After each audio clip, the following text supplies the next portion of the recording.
Good morning बच्चों। हम लोग गृह विज्ञान में पर्यावरण और उसका जन जीवन पर प्रभाव पाठ पढ़ रहे थे।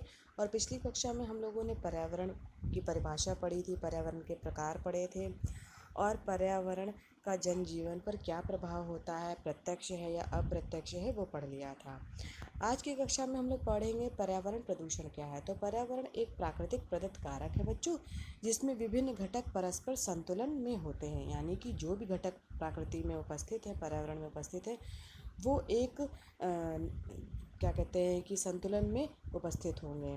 प्राकृतिक पर्यावरण में उपस्थित विभिन्न घटकों अथवा तत्वों के संतुलन में वह बदलाव जिसका मानव जीवन पर प्रतिकूल प्रभाव पड़ता है, वह पर्यावरण प्रदूषण कहलाता है। पर्यावरण प्रदूषण बच्चों पर्यावरण के विभिन्न क्षेत्रों, वायु, जल, ध्वनि, मृदा, भूमिगत स्रोत आदि को प्रभावित करता है। ये जो पर्यावरण प्रदूषण है बच्चों, ये किसी न किसी रूप में जो हमारे वातावरण में जो उपस्थित जलवायु है, जल है, ध्वनि है, मृदा, भूमिगत स्रोत है, उन सबको किसी न किसी रूप में बच्चे ज़रूर प्रभावित करते हैं। तो ओडम के अनुसार बच्चों जो प्रदूषण जल, वायु और मृदा के भौतिक, रासायनिक तथा जैविक लक्षणों में एक अवांछनीय परिवर्तन है, जो मनुष्य जीवन, अन्य जीवों, औद्योगिक संस्थानों, जीवन दशाओं एवं सांस्कृतिक विरासतों को हानिकारक रूप में प्रभावित करता है।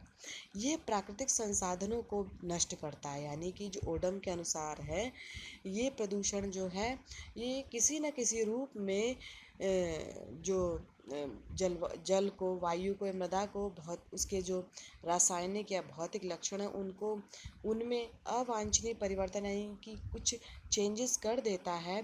और वही जो है बच्चों मनुष्य जीवन, मानव के जीवन को, दूसरे जीवों के जीवन को, औद्योगिक जो संस्थान है उसकी वजह से हानिकारक रूप में ये प्रभावित करता है। तो बच्चों पर्यावरण प्रदूषण को सामान्य रूप से निम्नलिखित वर्गों में विभाजित किया जा सकता है। आप पहले से भी पढ़ते आ रहे होंगे कि प्रदूषण है या उसके प्रकार हैं। तो देखिए, पहला है वायु प्रदूषण, दूसरा है जल प्रदूषण, तीसरा ध्वनि और चौथा है मृदा प्रदूषण। पर्यावरण प्रदूषण के सामान्य कारण क्या होते हैं, यानी कि किन किन कारणों से जो पर्यावरण का प्रदूषण होता है। पर्यावरण प्रदूषण अपने आप में गंभीर और व्यापक समस्या है। यानी कि ये आज हमारे ही देश में नहीं, पूरे विश्व में, यानी कि पूरे ये पृथ्वी पर ये प्रदूषण जो है एक समस्या बन गई है। पर्यावरण प्रदूषण के लिए मुख्यतः मानव समाज ही जिम्मेदार है और इसका जो मुख्य कारण है वो मानव है। विश्व में मानव ने जैसे जैसे सभ्यता का बहुपक्षीय विकास किया है, वैसे वैसे उसने प्राकृतिक पर्यावरण को प्रभावित किया है। पर्यावरण प्रदूषण के असंख्य कारण हैं, परंतु उनमें से कुछ बच्चों हम लोग पढ़ेंगे, जैसे कि औद्योगिकीकरण। तीव्र औद्योगिकीकरण पर्यावरण प्रदूषण के लिए एक मुख्य कारक है। यानी कि जैसे जैसे विकास होता है तो फैक्ट्रियाँ भी बन रही हैं, और जैसे जैसे उद्योग स्थापित हो रहे हैं, वैसे वैसे जो है फैक्ट्रियाँ भी लग रही हैं, और उनसे जो निकलने वाली जो चिमनियों के द्वारा जो धुआं निकल रहा है, उससे बहुत ज़्यादा प्रदूषण होता है। तो औद्योगिक संस्थानों में जो ईंधन जलने से वायु प्रदूषण होता है, वहीं औद्योगिक अपशिष्ट का उत्सर्जन जल एवं मृदा प्रदूषण तथा उद्योग की मशीनों के शोर से ध्वनि प्रदूषण फैलाने में सहायक है। यानी औद्योगिकरण के द्वारा लगभग सभी क्षेत्रों में प्रदूषण हो जाता है।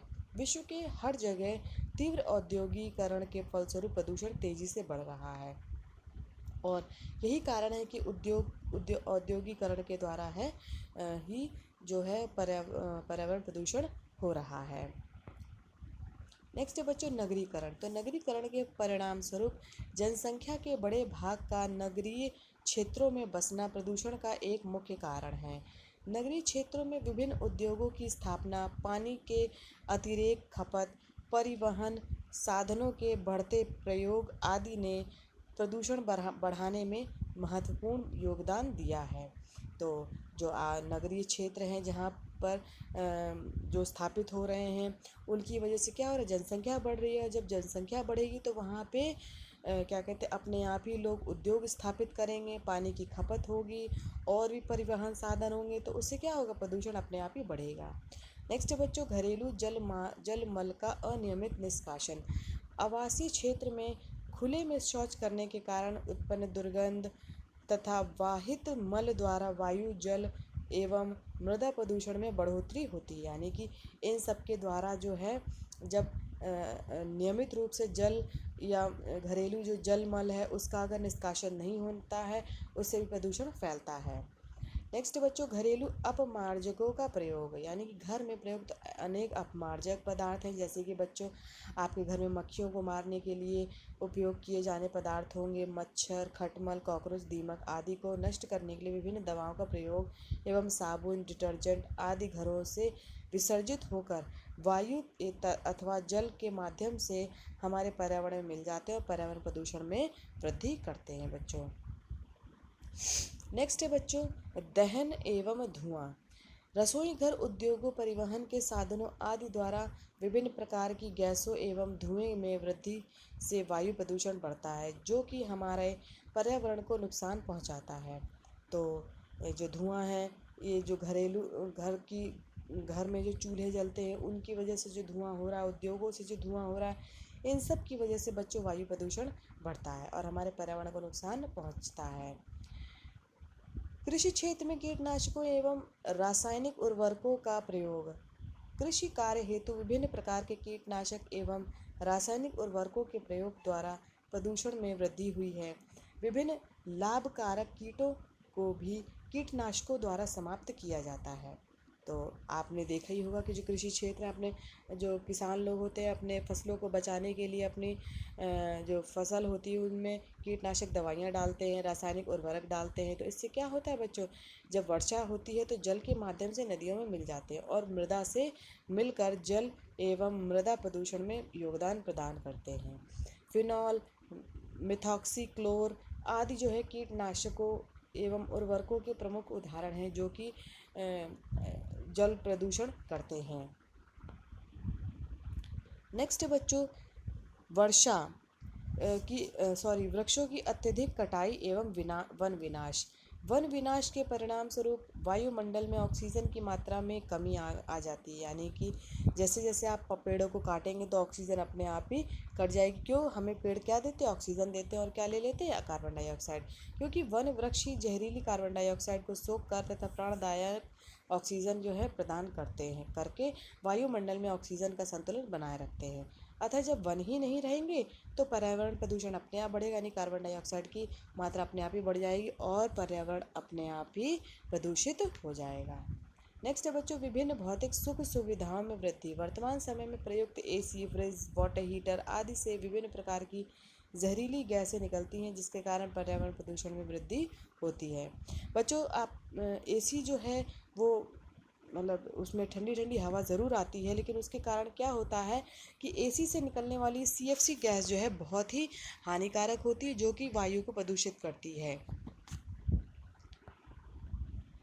नेक्स्ट है बच्चों, परिवहन के साधन। तो वर्तमान समय में परिवहन के साधन जैसे कार, ट्रक, मोटरसाइकिल, हवाई जहाज़, पानी के जहाज़ आदि में अप्रत्याशित वृद्धि हुई है। इन साधनों में पेट्रोल तथा डीजल के दहन से विभिन्न जहरीली गैसें जैसे कार्बन डाइऑक्साइड, मीथेन आदि निकलती हैं तथा इनके चलने से एवं हॉर्न से उत्पन्न शोर से क्रमशः वायु एवं ध्वनि प्रदूषण बढ़ता है।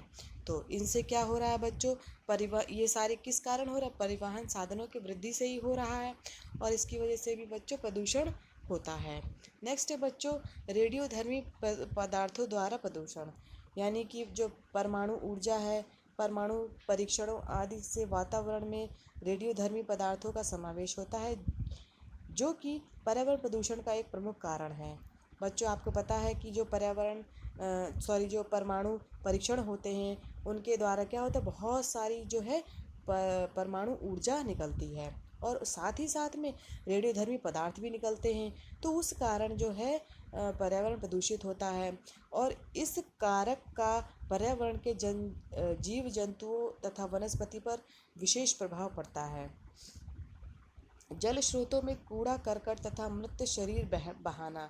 नगरीय एवं ग्रामीण क्षेत्र में कूड़े के विसर्जन की समस्या के चलते कूड़ा करकट तथा प्राणियों के मृत शरीरों को जल में बहा दिया जाता है, जिससे क्या होता है, जल प्रदूषण के साथ साथ वायु प्रदूषण भी हो जाती है।